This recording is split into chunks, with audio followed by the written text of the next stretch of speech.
Hi, I'm Catherine O'Brien at happywithbaby.com, and we're doing another interview, a Momma interview with another expert for this month.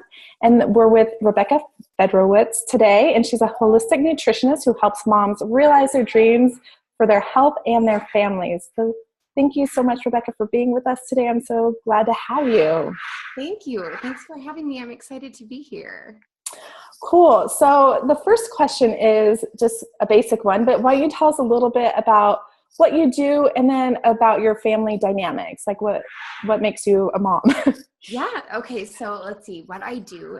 As you said, I'm a board certified holistic nutritionist, and I'm really passionate about helping moms really redefine what has become the norm of mom life and this kind of mom malaise, and helping them discover vibrant health that they dream about, truly that they feel like maybe is impossible to ever have again, and helping them and their families find that in a very practical way that fits in with their life. And I have that practical experience because I am a mom and I have a crazy life and dynamic. I have one son, he is 2.5. I work from home, and so it's, that constant crazy with my husband and myself and my son, hopping and busy around here. Yeah. And just an FYI for anyone viewing this, it's crazy here today because I don't have anyone watching my daughter, so you might hear her in the background, and I apologize ahead of time. So being a working mom from home can be challenging. So yes, fun but challenging. Fun but challenging. And 2.5 is I think such a fun age, because they're just really starting to able to communicate about how they are viewing the world, and it's just so fun and interesting, and it's been a blast. I love watching his personality develop, and he is quite opinionated about how he views the world, actually. And that's a good thing, but it can be super challenging at times. For sure. I always think okay, I know this will serve them well in the future, but man, it makes being a mom hard sometimes. Yes, it definitely does. Okay. So, how do you balance being a mom and being a working from home mom, and just your relationship with your husband? Such a good question. It's an ever changing, I think how I do it is just being super flexible, which is not my nature, but I'm learning to embrace that and just kind of going with the ebbs and the flows of life, and setting less priorities than I did before I was a mom. Before, my list might have been 100, and now I'm let's aim for 2 today. Yeah. And just knowing that, some days my son is going to need me more than my work, and some days my work might need me a little more than my son, and not feeling guilty or bad about that. And my husband and I both have been working crazy the last couple months, and we were just saying we should readjust. We need to think back through this and make sure we're checking in with each other too, because it's really easy for that to kind of quickly go to the back burner. So it's awareness and flexibility, and I guess just taking what comes at you more than anything else. Right. No, exactly. It's that flexibility. I think becoming a mom made me either I have to learn to be flexible or I'm going to break, right? Right, you do. Yeah. So what do you do when you feel, or I have a lot of moms tell me that there's times where they feel like they just want to throw in the towel. Have you ever experienced that? And if so, what got you through that moment or those moments? Yeah, well, sure. I've definitely experienced them. I think as a perfectionist, feeling this ever-present feeling of, am I doing enough? And that pressure as a mom makes you sometimes be I can't do this. I quit. And not just as a mom, but a mom and a working mom and a stay-at-home mom at the same time. And honestly, sometimes how I handle it is just taking what I need at that moment. Maybe it's a few minutes with my son. Maybe it's locking myself in the bathroom for a second just to take a breath. Yeah. Maybe it's reconnecting with the moms that I work with, my clients, my tribe, my community, and seeing that sometimes while it feels really hard to be doing everything, that it matters, and that I matter in all of these spaces, and that and these people matter to me, and kind of using that reminder that it's it's not ever isolating that one part of my life to make it perfect, but rather embracing everything and knowing that any one part of my life would be so different if I quit in the other areas, and Right. kind of just finding that peace in that moment. Yeah. Not Yeah. perfect, but it's what it needs to be. Right. No, that's a good reminder. So, I mean, you kind of said this, but what else, is there anything else you do when you become overwhelmed or overstretched or feeling less than? I actually talk to my mom a lot. Okay. We have similar personalities, and she kind of centers me when I'm like, I just feel like I'm a bad mom when I do this, or I feel like I can't do it all, and there's just so much, not only but so much of me. And she kind of reminds me, especially with the toddler, like this is a little bit of life, and so part of it is just not feeling like you're failing, and just okay with the fact that you are actually doing well. And part of it has been learning that taking time for what I need, even if it's not like personal time, self-care in that, get a massage way, but it may just be, you know what, I don't need to feel guilty about sitting down with my child and putting on Daniel Tiger for both of us. Like, really, to be honest, I need that 20 minutes as he does. So I wish I had like it's something I did all the time. Sometimes with my decaf coffee in the afternoon, just that, when he goes down, it's my reward. Yeah. No, that's nice. But yeah, Daniel Tiger, I mean, that's good for everybody's soul. Right? So like positive and so Mr. Rogers. It really is. I love it. We don't do a whole lot of TV, but it really, you can feel good about turning that on. Right. So I've had parents also tell me that one of the hardest things about being a parent is the comparisons or judgments from other parents. Have you experienced this? And if so, like, how do you cope with that? That was maybe one of like the two biggest challenges that I faced coming into mom life was, holy cow, nobody can really prepare you for the judgment, not just from others, but like other parents. And,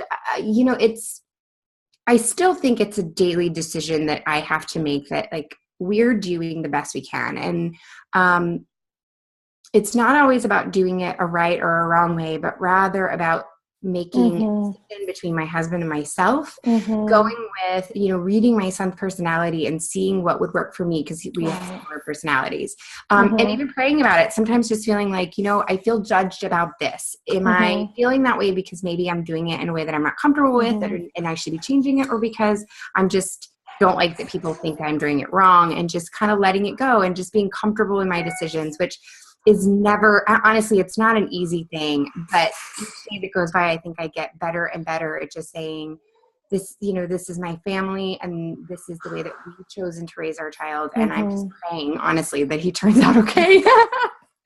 Right. Like, I mean, I don't think there's like I know there's not one right way to do things. It's like finding what's right, like for you and your family.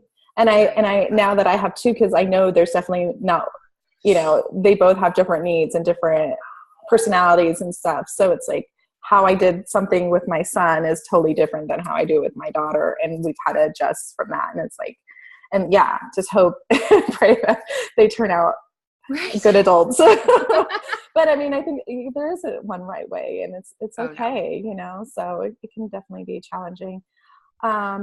So what do you feel is your greatest personal struggle with your experience of motherhood? That's a great question. Personal struggle, I think, is how much I've changed. Like we were talking about, like that flexibility and being, fighting some change and being okay with others. Certain things, like always being really particular about certain things. Whereas now I'm like, okay, you know what? If the toys don't get cleaned up at nap time so that I can get some work in, that's okay. And like actually struggling internally, going, this is so not you. This is so not you. But I know that sounds kind of weird, but I think there's so much of you that it's forever you, and it's your personality. But you change a lot when you become a mom, and finding yourself, like, I don't know, I feel like people talk about that in your teens and college, and that was never a struggle for me. But as a mom, like refinding myself, being really fully content with who I am in this ever-changing space has been my biggest struggle. Yeah, no, I think that's a lot for a lot of moms.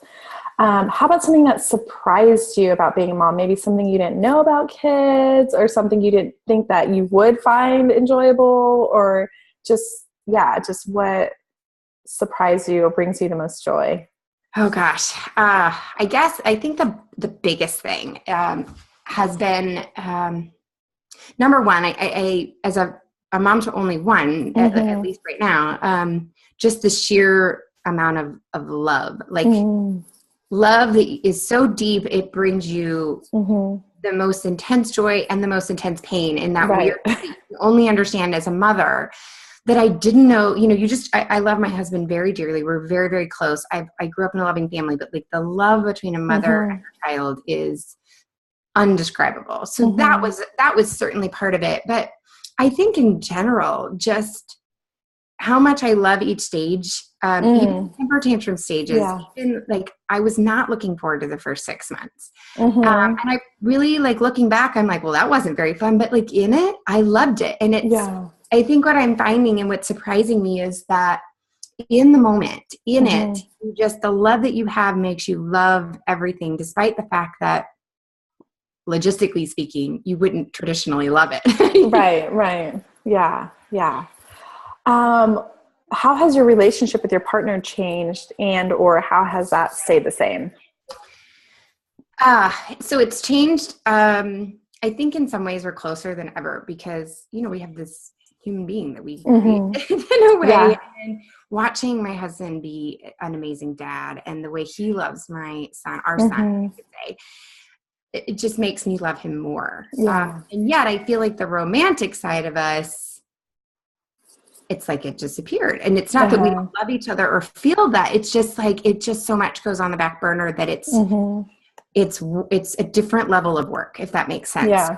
So, it's kind of embracing the fact that, we're so close and we're still best of friends and I love him more than ever. And yet still finding that space for courtship, to use a traditional word, but not this, hi, you're home, dinner's on the table, hurry, because then it's bath time and bedtime and then we'll hurry. It's just finding that moment to say, like, I have to think about stopping and saying, hi, how was your day? And I love you. So it's just, different things aren't natural. And it's just that kind of change, I guess, more than anything else. Yeah. No, I think it is. It's true where sometimes my husband gets home and then I realize like we're, spinning around and doing all these things. And it's like, oh, wait a second.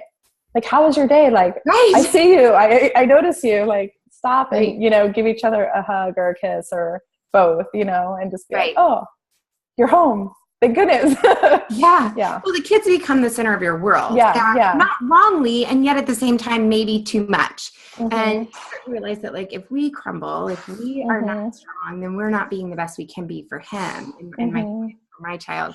And so making sure to keep that a priority. Good. No, that's really, really important. So how about relationships with friends, family, or support system? How's that changed or stayed the same? I know you mentioned you and your mom are very close and she's super supportive. So that's really awesome. Yes. I have maybe a little bit of a different experience than most people because we did move. My son was a year and a couple months when we moved, and we moved dramatically.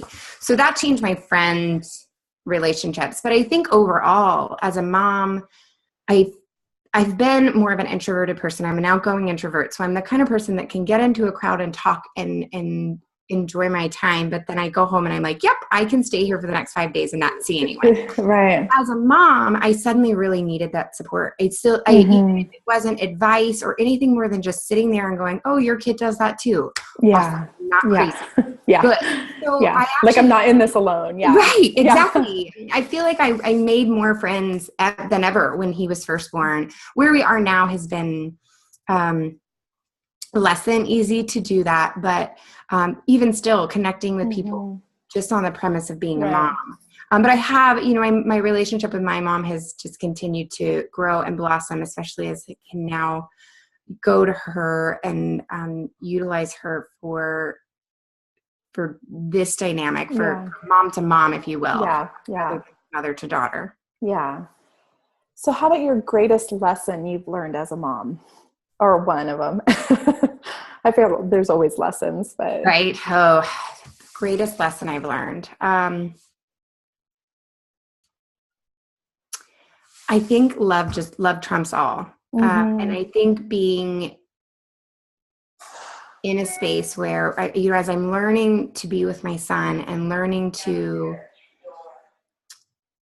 I guess, teach him through demonstration, it's not about being perfect, but rather about being real and growing together, and knowing that no matter whether or not we have a great day playing outside or a cranky day inside in the rain and we're at each other's throats all day, at the end of the day, just always saying, I love you and I am here no matter what. And that ultimately is more important than you behaving and me not yelling at you versus fun, and just always coming back to that over this need to be perfect. Right. Good. That's so good. How about your favorite quote? Is there something that inspires you as a mom? So I think this kind of goes along with everything that I've been saying. And there's so many good quotes. It's kind of hard to choose.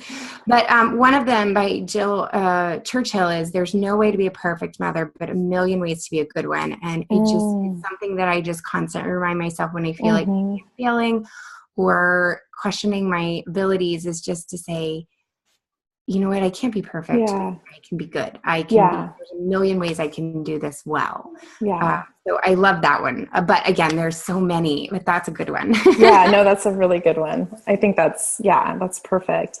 How about a favorite song that inspires you as a mom? So this is kind of a funny song.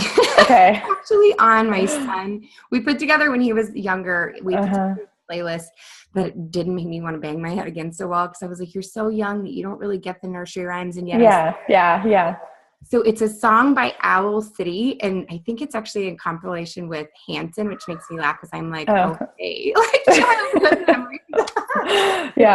It's called Unbelievable, and it just talks about how this is as good as it gets. And I feel like every time that song comes on, it just makes me stop in the moment and just be like, this is as good as it gets. And it's not that I don't always work for the greatest, and we're constantly changing and striving for that. But you know what? No matter what's going on, this is amazing, and I love it. Oh, that's awesome. I love that. I'll have to check that song out. How about a favorite? It's totally a teeny bopper song. Is it? Bop. That sounds fun though.